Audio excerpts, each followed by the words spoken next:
Heroes and villains. It's getting harder to tell these guys apart nowadays, isn't it? These days it feels like almost every hero has a dark and dirty secret, and almost every villain has an origin story that makes you feel for them. Berserk isn't too far off from this formula because you will find plenty Griffith apologists and people wanting Guts' Chad days to return out there. Unlike most superhero media these days though, Berserk's contradictions are grounded in reality and have more depth to them than just getting sympathy points from a reader or generating a cheap pop/scream. Guts is a protagonist with more tear-inducing layers to him than an onion, and the less we dissect Griffith in this video, the better, because trust us, that man deserves a psychological case study of his own. But there is one character in Berserk who fits the bill of your typical hero, and it isn't who you think it is. Well, actually, considering the title of this video, you've probably got a pretty good idea. But now that we have your attention, let's talk about it. This is why Rickert is the true hero of Berserk and not Guts.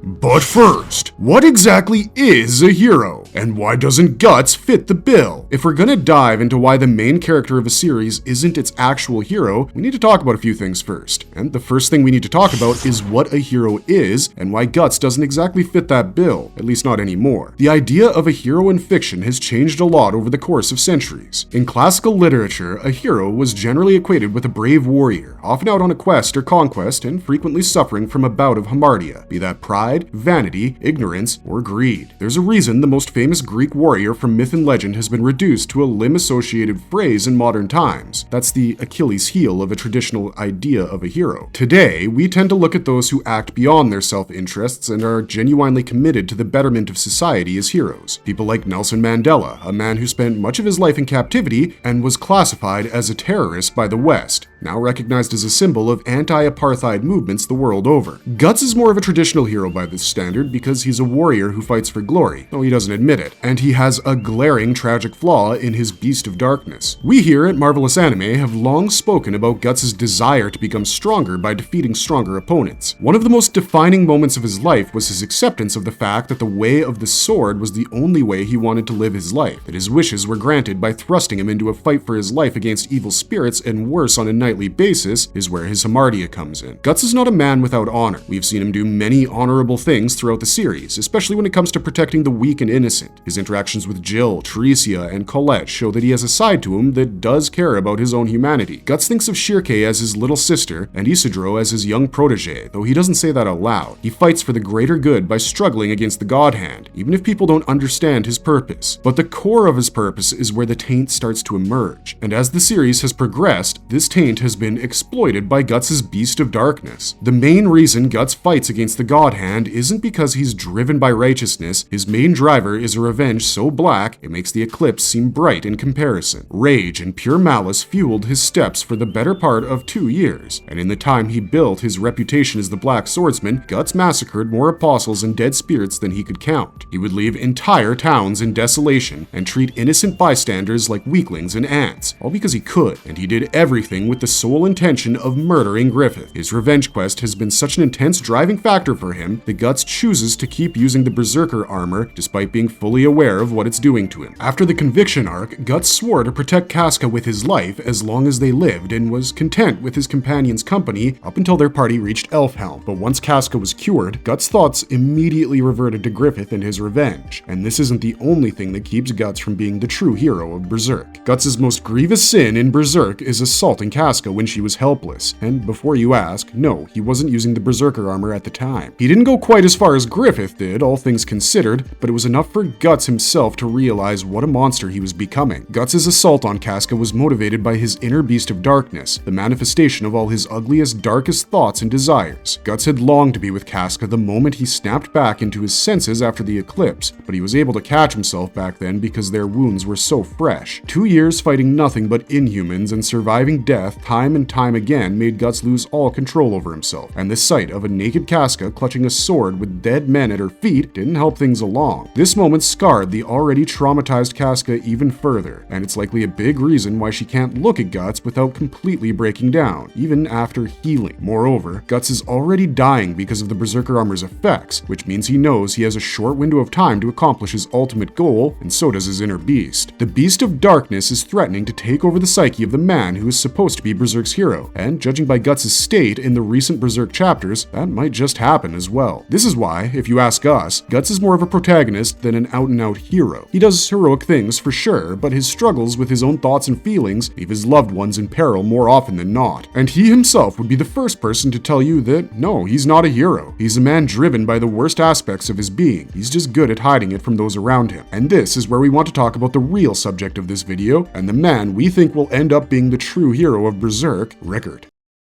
Why Rickert will end up as the true hero of Berserk instead of Guts. If you look at all of Rickert's actions within the story and align it with the definitions of a hero that we have outlined, it'll immediately make sense why we're saying what we're saying. But it goes a lot deeper than that, so let's explain. From the beginning, Rickert has been highlighted as a character that might be young, but can get to the core of an issue without biased judgment rather quickly. When Corcus tried throwing a tantrum about Guts joining the Band of the Falcon, Rickert was quick to remind him that wouldn't have happened had he not attacked Guts in the first place. He didn't say this out of malice, he was just being completely honest. Rickert was known to be the young blacksmith of the band that had an open mouth and more than one opinion on things. In fact, when Corcus saw Rickert get heated during the Battle of Doldry, he was so surprised by his intensity that he exclaimed little Rickert had gone crazy. All of his youthful innocence was stripped from him the day his reserve unit was attacked by apostles who were en route to the eclipse. Rickert was only vaguely aware of demonic monsters being a real thing. His reaction to Judo bringing up Zod was enough to confirm that, but the experience of living through the merciless slaughter of his comrades shook young Ricky to his core and left him in a daze that took him to the eclipse site itself. There, he witnessed Skull Knight's brief skirmish with Zod and the rescue of Guts and Casca, all while being in awe of the Wandering Wraith's unmatched skill with the sword. Rickert was quick on his feet with administering first aid to Guts and Casca, but when he asked after the rest of his friends, he was met with a grim reality. Skull Knight informed him that no one was left alive during the eclipse, and this shook Rickert in a way that we didn't really get to see. Berserk is Guts' story after all, and we spend most of our time with him, but when the series shifts back to Rickert on occasion, you realize just how far the young Falcon has come as a man. Rickert was a wide-eyed curioso when he was introduced, and yet now he was mature enough to understand that he didn't need to ask Guts to know that what happened must have been terrible. Casca's mental state and Guts' physical condition were proof enough of that, but where Guts embarked on a journey of revenge, Rickert embarked on a journey of acceptance, and he emerged much better off because of it. In the 2 years that Guts was away fighting apostles, Rickert was taking care of Erica, Casca, and Godot, all while learning how to become a blacksmith. He was already great with equipment, but with Godot's expert guidance, young Ricky became a veritable prodigy. While he was practicing his skills, he ended up creating hundreds of swords. Instead of selling them, as any blacksmith would, Rickert decided to erect them as grave markers in honor of his fallen comrades. Rickert grieved the loss of the Band of the Falcon like no one else has, and he accepted the fact that it was gone from his life. He found new purpose in becoming Godot's protege and Erica's big brother type figure. That's why he was so shocked when Griffith returned to the series and met him upon the Hill of Swords. Ricky was completely in the dark about what actually happened during the eclipse. He didn't understand why Guts was charging towards their former leader with murderous intent. He was confused as to why Griffith would be siding with a monster like Zod. When Guts finally told him the truth, he broke down and blamed himself for not being strong enough to be beside Guts as he shouldered this heavy burden. But that is when Guts said something that proves Rickert's true heroism. He couldn't hate Griffith even if he wanted to, because that was his nature. Guts knew his revenge quest would take him to places only a broken man dare tread. He knew Rickert wasn't that kind of man, and so he spared him the pain of knowing the truth. But even after he had found out what had happened, Rickert's ambition in life never shifted to revenge. It stayed focused on protecting those he had come to see as family. When Guts embarked upon his quest to recover Casca, Rickert didn't join him, not because he was weak, but because he knew Godot and Erica needed him more. He was missing from the story for a long time as Guts made his way to Elfhelm and Griffith got to work on laying the foundations for Falconia. When he did return, we got our first proper confirmation that this kid is likely going to end up being the key to defeating Griffith, not the Berserker armor or Betchy the Behelit. Rickert returned to the series in chapter 332, titled The Covered Wagon. In this chapter, we learn that following Godot's death, Rickert and Erica had moved from one place to another, trying to evade the monsters of the New World. But in the end, they decided the only safe place for them was Falconia, the capital city of the Falcon of Light, Griffith. When Rickert arrived in Falconia, he was conflicted as to how he would feel upon seeing Griffith, knowing what he knew now. The last time he saw him, Griffith had proposed that Rickert could continue serving the same dream he used to, underneath the same banner that he once fought for. But when he came face to face with Griffith, young Ricky turned into Big Rick. Before Griffith could even finish his line of questioning, Rickert slapped him, a feat that hasn't been replicated since, and he chastised Griffith for trying trying to act like things were still the same. He pointed out that the new band of the Falcon's Crest was just slightly different from the old one, but it was different enough for Big Rick to see the truth of the matter. Rickert had been shown the apostle penthouse called Pandemonium moments before by one of Griffith's new captains. He knew that these demons had killed his old comrades and turned the remaining ones into disturbing shells of their former selves. He didn't slap Griffith out of rage, he slapped him out of rejection, and that's the key to our claim. Before parting ways with the man he once knew, Rickert claimed that his leader was the White Falcon, not this false beacon of light, a demon posing as a man. In that moment, he made up his mind to take a stand against evil, and it was a conscious choice that he made with his own free will. Berserk is a series that often makes you think causality has it all figured out, right down to the last detail. But Big Rick's very existence seems to go against the causal current, and the proof is in the reactions his appearances draw from key figures. In their first two encounters, Skull Knight managed to deduce that Rickert would play some kind of role in the grand scheme of things. He doesn't say it out loud, but his look, combined with his knowledge of the fact that Rickert remained unbranded, is enough to hint at this possibility. Plus, every time Rickert comes across Puck, the two of them look at each other as though they're hiding something from everyone else. The most recent example being the latest chapter of Berserk. Then, there's the fact that Rickert managed to slap a God Hand member, a feat that should technically be impossible. This is the sole reason Salat and Daiba took him back to their homeland, a place off limits for foreigners usually, and they even made him a part of their army. They know that this kid is somehow going to be the key to unlocking the mystery of taking down the false Falcon, but this isn't the only thing that makes Rickert the true hidden hero of Berserk. Rickert's motivations are right, for lack of a better term. He's a character whose intentions are more in line with what modern literature deems a hero to be. He's a selfless man that chose to become family for an old blacksmith and his adopted daughter when no one asked him to. His morality is in the right direction considering he's only fighting when he's not busy helping people. He has mourned his fallen comrades, unlike the rest of his peers, giving their deaths the proper weight and grievance that they deserved. And most of all, he's against Griffith not because of revenge, but because he knows the world Griffith is building is a false one. Though Locus was confident in his master's ability to hold back his apostle brethren, Rickert has lived through an apostle massacre before. He knows they don't give a crap about collateral damage when push comes to shove, and most of all, the fact that Griffith is using the bastards that killed their friends just doesn't sit right with him. Rickert knew Griffith longer than Guts did. They had spent a lot of time together. For Griffith to sacrifice all of that just to gain power, this sets off alarm bells in Big Rick's head, and rightfully so. Rickert wants to stop Griffith because it's the right thing to do, and he knows that if he doesn't, the people of Falconia will end up suffering a terrible fate, one way or another. His actions moving forward will be motivated by the selfless desire to save people, rather than the selfish desire to avenge himself upon Griffith, and that's why Rickert will emerge as the true hero of Berserk, not Guts.